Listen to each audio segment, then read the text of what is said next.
நம்ம வீடியோ என்ன பார்க்க போறோம்னா என்னோட சுகுணா தாட்டி வந்து எனக்கு ஒரு பைக் gift தான் அனுப்பியிருக்காங்க. அதனால நம்ம இன்னைக்கு வீடியோ பார்க்க போறோம்.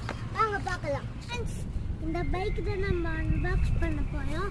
வாங்க இது வந்து அன்பாக்ஸ் பண்ணலாம்.